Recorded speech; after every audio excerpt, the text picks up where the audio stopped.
Com के निमेश ठाकर हमारे साथ जुड़ गए हैं। निमेश, गुड मॉर्निंग, स्वागत है आपका ईट नाउ स्वदेश पर। Festival greetings to you. बताइए आज के सत्र के लिए किस तरह देख रहे हैं बाजार की चाल आप? वेरी गुड मॉर्निंग एंड आप सभी को नवरात्रि की ढेर सारी शुभकामनाएं।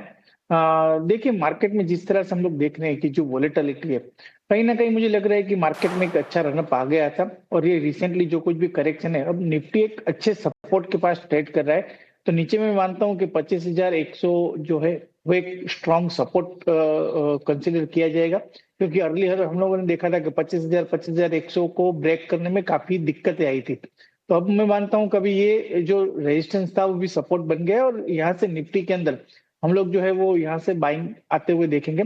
पर्टिकुलरली जिस तरह से कल के सेशन में हम लोगों ने बैंक निफ्टी और बैंकिंग स्टॉक के अंदर देखा था, मुझे लग रहा है कि बैंक निफ्टी से और बैंकिंग स्टॉक से एक अच्छा सपोर्ट मिलेगा और यहाँ से हम लोग ग्रेजुअली रिकवरी तरफ के मूव की तरफ ही जाएंगे, ऐसे चांसेस मुझे ज्यादा दिख रहे हैं।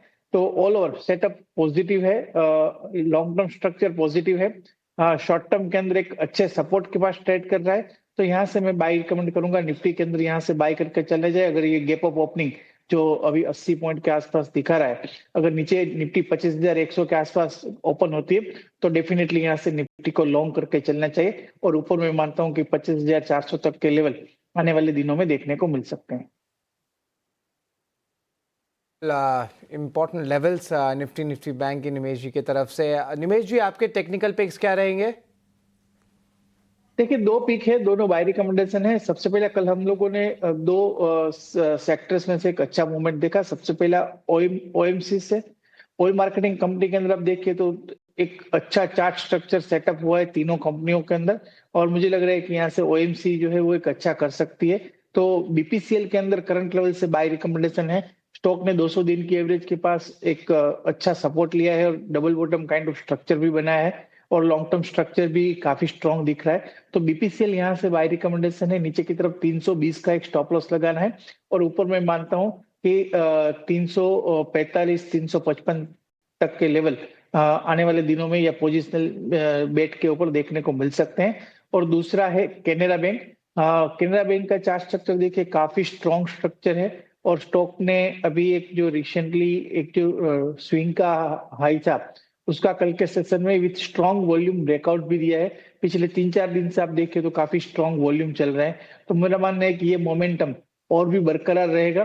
तो केनरा बैंक यहाँ से बाय रिकमेंडेशन, नीचे की तरफ टॉप लॉस जो है वो 118 का लगाना है। अभी कल का क्लोजिंग था वो 122 के आसपास था। अगर नीचे निफ्टी ओपन होती है और कहीं पर 120 के आसपास मिलता है तो एक अच्छा एंट्री पॉइंट बनेगा केनरा बैंक के अंदर और ऊपर में 126 के आसपास के लेवल एक या दो दिन में देखने को मिल सकते हैं, ऐसे चांसेस मुझे ज्यादा दिख रहे हैं। तो केनरा बैंक और बीपीसीएल ये दो स्टॉक के अंदर मैं बाय रिकमेंड करता हूँ।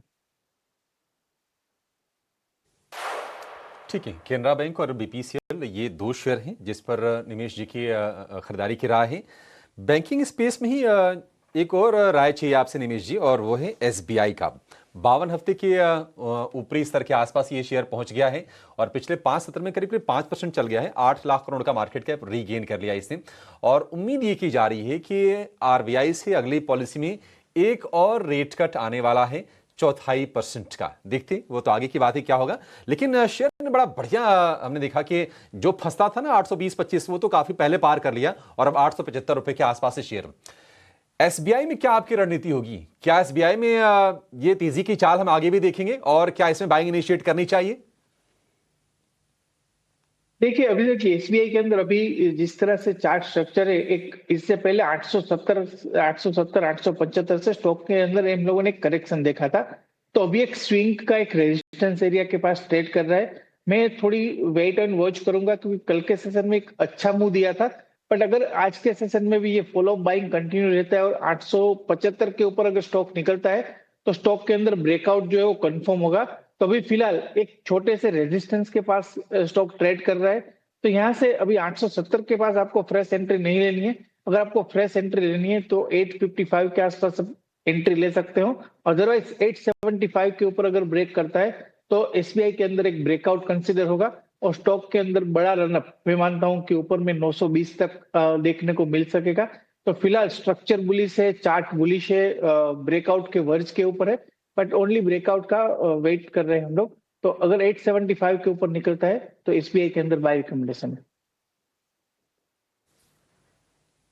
ठीक है, 875 के ऊपर निकली तो बाइंग की रिकमेंडेशन है। एसबीआई के शेयर में भी बहुत ज्यादा दूर नहीं है। कल 870 रुपये 60 पैसे वहां की क्लोजिंग आई है। हालांकि इंट्राडे में 874 रुपये के हमने भाव देखे हैं, लेकिन 52 हफ्ते का जो ऊपरी स्तर है 875, उसके पार अगर निकलता है तो फिर 900 रुपये की तैयारी आप कर लीजिएगा। एक और शेयर जिस पर आपसे व्यू चाहिए निमेश जी, और कल हमने देखा कि वॉल्यूम बहुत अच्छा था। अशोक लेलैंड 52 हफ्ते के ऊपरी स्तर पर यह भी शेयर पहुंचा और पिछले महीने भर में करीब 10% के आसपास की तेजी दिखा चुका है। और वैसे भी हम देख रहे हैं कि जीएसटी रिडक्शन के बाद तमाम ऑटो कंपनीज की बल्ले बल्ले हैं और पहले भी चले, और अशोक लेलैंड में हम सस्टेन्ड बाइंग अभी भी देख रहे हैं। क्या व्यू होगा आपका अशोक लेलैंड में, क्योंकि ये मतलब बाकी कंपनी से अगर हम तुलना करेंगे तो उतना चल नहीं पाया, उम्मीदें ज्यादा होती है अशोक लेलैंड से। क्या ये चार्ट फॉर्मेशन आपको ये विश्वास दिला रहा है कि ये तेजी यही नहीं थमेगी और चलेगा शेयर ये? देखिए अभिजीत जी, ये बहुत बड़ी तेजी दिख रही है और यही अशोक लेलैंड के ऊपर करीब हमारे 4 सितंबर के आसपास मेरा बाय रिकमेंडेशन भी था 131 के प्राइस के ऊपर। तो मुझे लग रहा है कि अशोक लेलैंड ने जिस तरह से चार्ट स्ट्रक्चर बनाया है काफी स्ट्रॉन्ग स्ट्रक्चर है, और जिस तरह से मोमेंटम बन रहा है ऊपर में, अशोक लेलैंड 160 से पहले कहीं पर रुकेगा नहीं, ये देख लीजिएगा, क्योंकि काफी स्ट्रॉन्ग स्ट्रक्चर है। और जिस तरह से स्ट्रक्चर बना है, टारगेट प्राइस बन रहे हैं 160, तो और यहाँ से 10% की तेजी अशोक लेलैंड के अंदर हम लोग एक्सपेक्ट कर रहे हैं। तो पोजिशनल बाय रिकमेंडेशन है अशोक लेलैंड के अंदर 130 से मेरा, और 165 तक के टारगेट देखेंगे, ऐसे चांसेस ज्यादा दिख रहे हैं। तो अभी भी जो जगह है वो अभी भी 15 रुपए की जगह है, टारगेट प्राइस है। तो डेफिनेटली अशोक लेलैंड के अंदर व्यू भी बुलिश है, और यहाँ से अभी और आप मोमेंटम प्ले करना हो तो आप ऐड कर सकते हैं।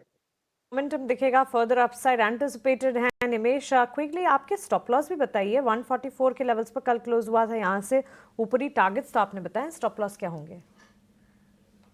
देखिए अगर फ्रेश एंट्री अगर कोई लेता है तो मैं मानता हूं कि नीचे की तरफ जो स्टॉप लॉस रहेगा वो थोड़ा दूर का रहेगा, 136 का रहेगा, और ऊपर में मैं मानता हूं कि 160 तक के टारगेट जो ओरिजिनल टारगेट थे मेरे वो रहेंगे।